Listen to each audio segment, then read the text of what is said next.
और गर्मियों से बचने के लिए, राहत प्रदान करने के लिए मैं आपको वह प्राणायाम बताता हूं जिस प्राणायाम को शीतकारी प्राणायाम कहते हैं।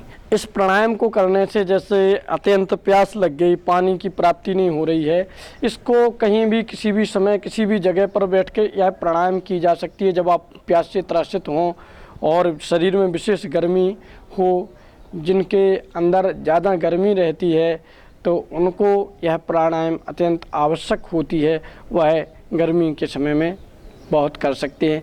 पर जिनका कफवर्धक शरीर है उनको यह प्राणायाम ज़्यादा नहीं 2-5 बार करनी चाहिए और इसके 5-7 बार अभ्यास प्रत्येक व्यक्ति कर सकता है। इससे बहुत फ़ायदे होंगे, जल नहीं होगा, वात पित्त कफ आदि एक जैसा चलेगा। इसमें कफ वाले को ज़्यादा नहीं करनी है, ये बता चुका हूँ।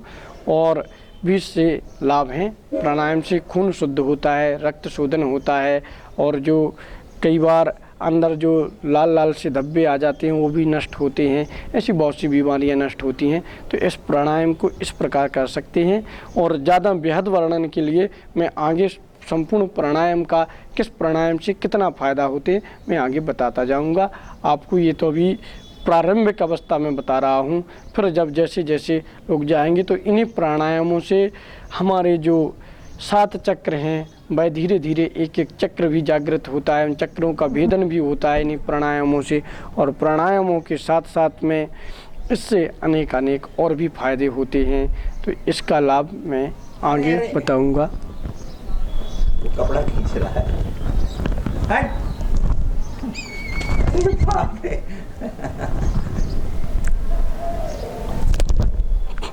अरे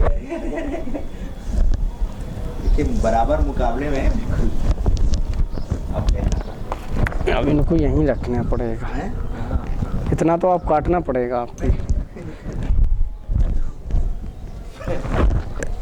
योग के बंदर मतलब कोई ना कोई अपन को करने आ जाता है तो क्या करेगा। ये सात्विक वो है ना, राम जी आए थे इस बार डिस्टर्ब करने, हनुमान जी भेजे थे कि लो जाओ महात्मा बैठे हैं तो योग बेच रहे हैं।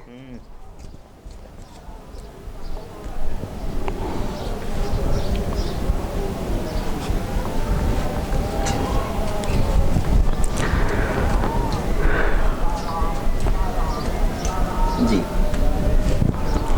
तो अभी जो शीतली प्राणायाम है, इसको इस प्रकार करना है कि जिह्वा को बाहर निकालें और ऐसा मोड़ें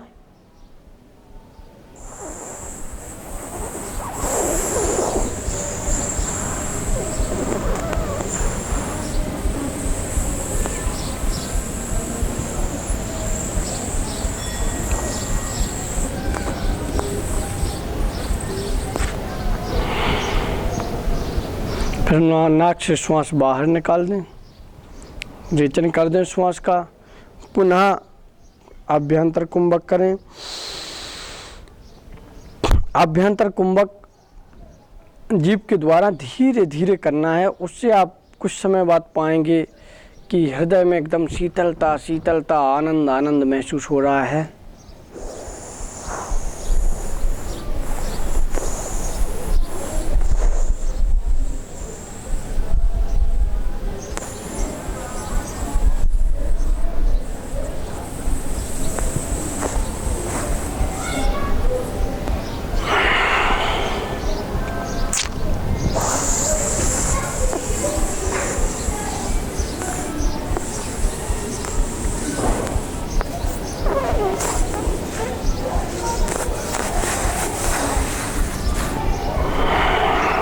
ऐसे इसका 5 से 7 बार अभ्यास कर सकते हैं। इसके फायदा पूर्वक तो बता ही चुके हैं, पर ये ध्यान रहे ठंडी में यह प्राणायाम नहीं करना है। जिस प्रकार सूर्य वेदी प्राणायाम अधिक गर्मी में नहीं किया जाता है, उसी प्रकार यह प्राणायाम ठंडी में नहीं किया जा सकता है। अब जो ज़्यादा मोटे व्यक्ति हैं उनके लिए कपालभाति अत्यंत आवश्यक है और वह कपालभाति कर सकते हैं। कपालभाति ऐसे करना है।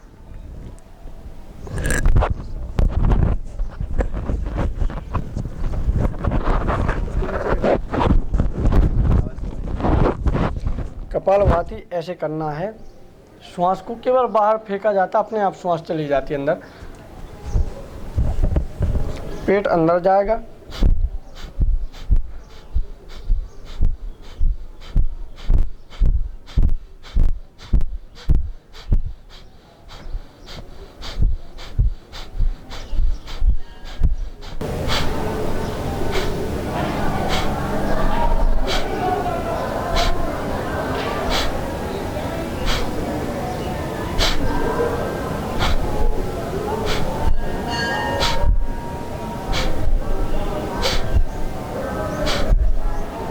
फिर इसी में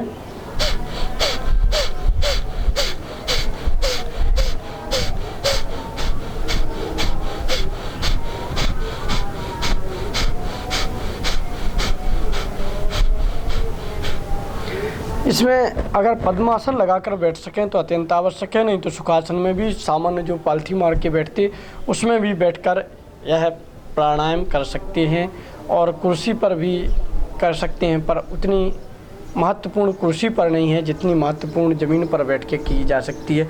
आजकल तो हम कहीं भी देखते तो कोई भी किसी भी समय पर, अरे भाई तुम योग कर रहे हो, कोई खिलवाड़ नहीं कर रहे हो। हर समय हर जगह नहीं किया जा सकता है, उससे तुम सोच रहे हो हम निरोगी बनेंगे। अब कहीं धूल धक्कड़ में करने लग जाए, कहीं गंदी बदबू आ रही है वहाँ भी करने बैठ गए। इसके लिए सुंदर उद्यान हो, कोई मंदिर का परिसर हो, कोई नदी का किनारा हो, कोई एकांत कमरा हो, छत का ऊपर हो, प्रायः ये जगह देखकर करनी चाहिए।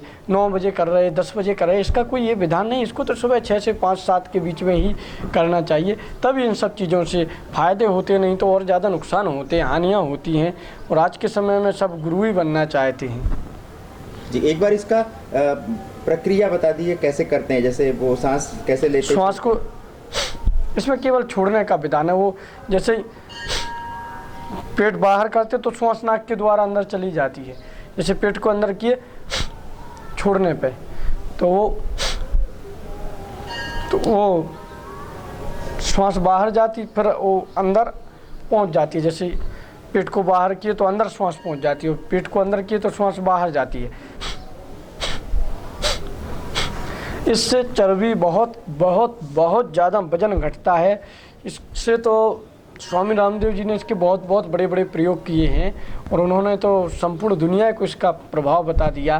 प्रत्येक व्यक्ति इसका प्रभाव कर सकता है। योग में इसका बहुत बड़ा विधान है। हठ योग प्रदीपिका में देखें, पतंजलि योग में देखें, पतंजलि हठ योग में भी देखें, और घेरंट संहिता में भी इसका वर्णन है, रुद्र संहिता में भी इसका वर्णन है, रुद्र यामल में भी इसका वर्णन है। इसका वर्णन अनेक योग के जितने भी ग्रंथ हैं उन संपूर्ण ग्रंथों में, योग चक्र चूड़ामणि उपनिषद में भी इसका वर्णन है, इन सभी जगह इसका वर्णन है।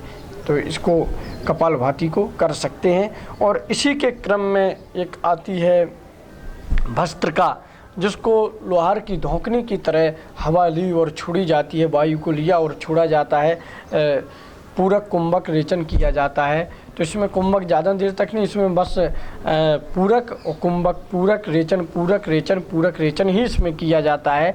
तो इसको करने से क्या होता है, जो मन 10 दिशाओं में घूम रहा है, यत्र तत्र घूम रहा है, साधन भजन में मन नहीं लग रहा है। कई बार लोग कहते हैं हम तो भजन करने बैठते हैं पर भगवान के भजन में मन नहीं लगता है, या किसी भी आराधना करने बैठते हैं, ध्यान करने बैठते हैं तो हमारा मन नहीं लगता है, कैसे मन लगे।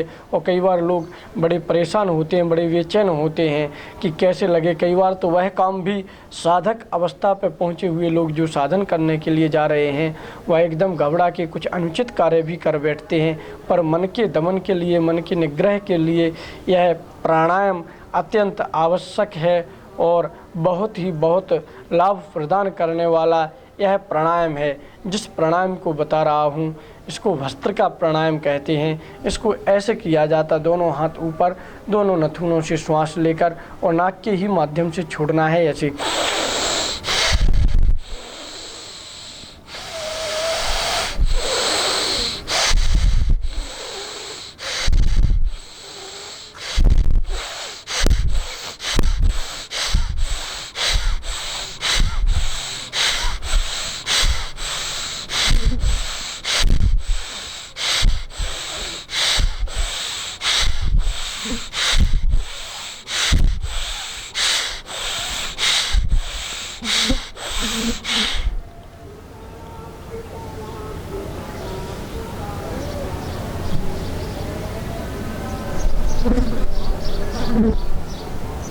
शांत बैठ जाएं।